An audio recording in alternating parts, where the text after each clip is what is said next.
Walks with Holly. In case you're joining me for the first time, I am Holly, and I am a housewife and mom of 4 kids.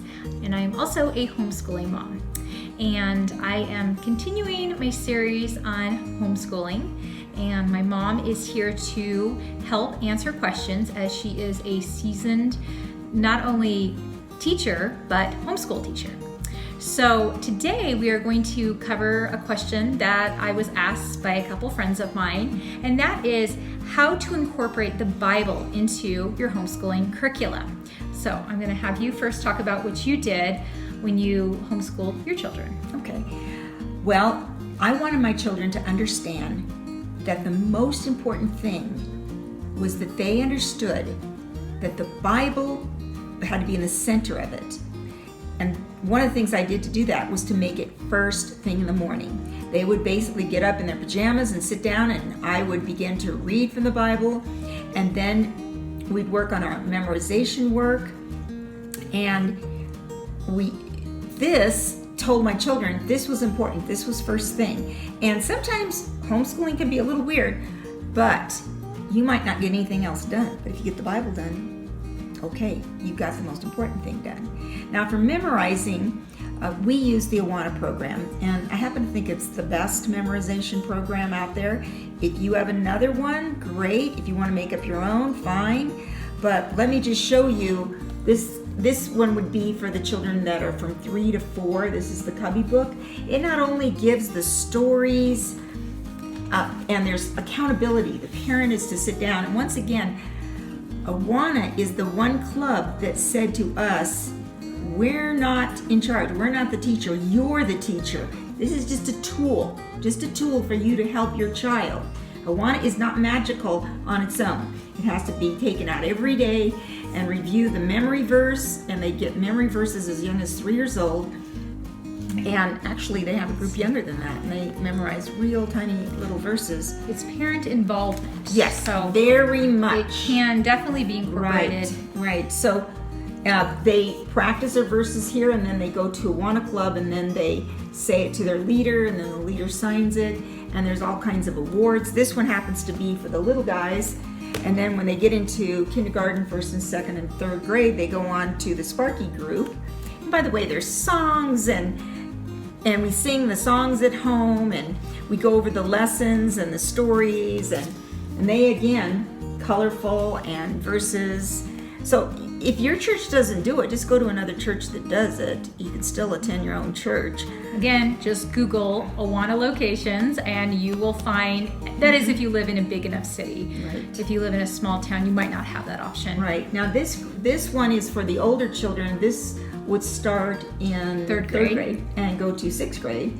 And this is called TNT, Truth in Training. And they make it really fun for that age group. So they have opportunity to draw pictures. You can see that there's questions, and it's very appropriate. If you have children of all different ages in your living room that are homeschooling, they all have their book, and they can say their verses to you and to the others that are there, or you can just take them aside and listen to them while the other 2 are studying. And so also during this Bible time in the morning, I'd always read a book that was appropriate. Not always. Sometimes it was just Little House on the Prairie, but I'd always read a chapter of a book. But there's all kinds of Christian stories that you could read, and books you can get at the library. So it was just a time when we did that. Now we also incorporated into other subjects during the day. For example, if you have a Christian curriculum, they'll often have Christian stories and Bible stories, application stories, that you can incorporate it that way too. I did want to say one more thing about memorization. It is absolutely crucial that your child has some kind of memorization program. And if, let's say you're not a Bible person and you don't really study the Bible, then memorize the Declaration of Independence, memorize the Gettysburg Address, which, by the way, I had all my students memorize. And the reason for this is not just to memorize, but you can actually train your child's brain so that they have this patterning, that when you're doing memorization, you're patterning yourself. You know, God so loved the world that he gave his only begotten son, that whosoever. So what are you doing? You're introducing vocabulary, you're introducing patterning to the brain, and that patterning to the brain translates into good writers, especially starting in about 4th, 5th grade. You'll notice that the child will be able to be a more proficient writer if they are memorizing on a daily basis. I still memorize, I memorize one a week, and I keep up with it. So I'm basically, this year I'm up to week 29 or 30, and I go back and I keep memorizing all the things. It keeps my brain sharp, if anything. So, and at 70 years old, I need to keep my brain sharp. So these are some of the things that you need to keep in mind when you're having your Bible time, and keeping the Bible in the center of your curriculum if that's what you desire for your household. So especially with history, and especially. I know that you did that a lot with world history, American history. So Bible is definitely an easy thing to be incorporated into your curriculum. But if you're looking to just, you know, make it a priority in your daily routine of homeschooling, then, and I didn't mean to cut you off. No, you're not. Okay. It's fine. But what I wanted to say is, same thing with my mom, is I also do it first thing in the morning. My kids are still in their PJs, you know, most of the time when we sit down and have our quiet time. And our quiet time consists of me and my older kids. I don't really get my little 3-year-old involved in this just yet, just because she's not able to sit still for this. But my older kids and I sit down every morning and we do just a very simple children's devotional book. And also we've done different Bible readings. We just finished this last year going through the Action Bible. So I have just a couple illustrations here to show you. We started off doing this book right here, and as you can see, it's for preschoolers. So my 3-year-old, this would actually be good for her to do. But it was just like a daily devotional that we would do. And currently now I'm working on this one with my 3 older kids. And my oldest daughter actually does the reading. And so every day, and this is just a daily bread version for kids with 365 days. And so I don't know how well you can see, but you know, we just read this together and just talk about, you know, just how to be a better Christian, you know, keeping it very simple for the young age. And then also, as far as I said, going through the Action Bible, kids love this. This was a great visual aid for my kids. And you know, it's, you've never seen these books before. It's just like a big comic book, basically. Yes. And it's great for helping them to see, to get a visual. Yeah, the stories in the Bible, and you know, getting an idea of what it might have looked like.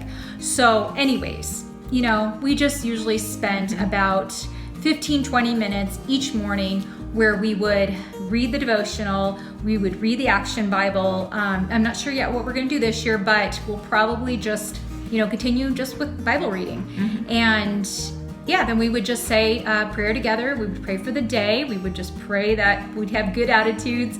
Every morning we would pray for good attitudes during our homeschooling. And yeah, that is how we incorporated it, or how we are currently now incorporating it in our homeschooling curriculum.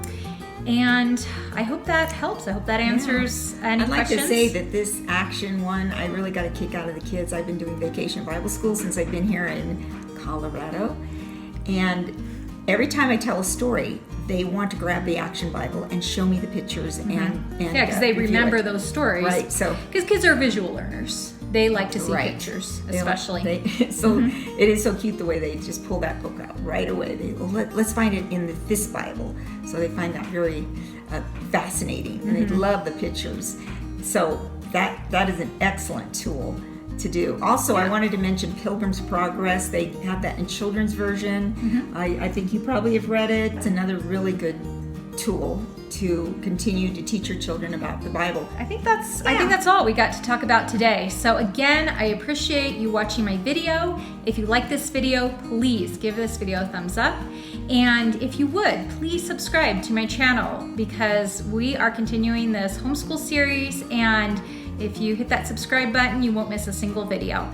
And also, if you have any questions that you have about homeschooling, either starting off homeschooling or you're currently homeschooling and you have questions, please put the question in the comments below, and we will do our best to answer every single one of them. But again, I appreciate you watching, and I hope to see you next time on Walks with Holly.